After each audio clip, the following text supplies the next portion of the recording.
زمزم نگر مدنی مرکز فیضان مدینہ آفندی ٹاؤن میں دعوت اسلامی کے تحت المدینہ لائبریری کا افتتاح ہوا جو دارالفتہ کے اسلامی بھائیوں نے کیا۔ زمزم نگر ہی کے علاقے چھوٹی گٹی میں حضرت مولانا قادری حافظ محمد رمضان چشتی صابری المعروف ملنگ بابا کے عرس کے موقع پر دعوت اسلامی کے تحت مدنی حلقہ مجلس مزارات اولیاء کے تحت ہوا۔ اسلامی بھائیوں نے مزار شریف پر حاضری دی۔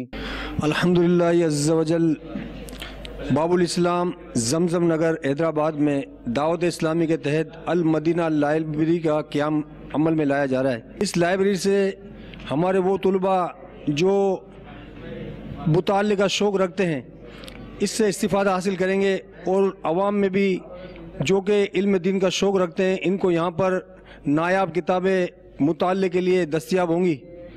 تو ہم مدنی مرکز کے بہت شکر گزار ہیں کہ انہوں نے دعوت اسلامی کے تحت حیدرآباد میں المدینہ لائبریری کا قیام کیا۔ انشاءاللہ اس سے تمام اسلامی بھائی فائدہ اٹھائیں گے۔ دعوت اسلامی کے تحت زمزم نگر حیدرآباد میں المدینہ لائبریری کا افتتاح ہوا ہے، جس میں ڈھیر سارے علم دین کا خزانہ ہے، اور انشاءاللہ عز و جل میں بھی نیت کرتا ہوں کہ انشاءاللہ پابندی وقت کے ساتھ اس میں شرکت فرما کر خوب علم دین حاصل کرنے کی نیت سے مطالعہ کروں گا، اور دیگر اپنے دوست احباب کو بھی اس المدینہ لائبریری کے بارے میں ضرور بتاؤں گا انشاءاللہ عز و جل۔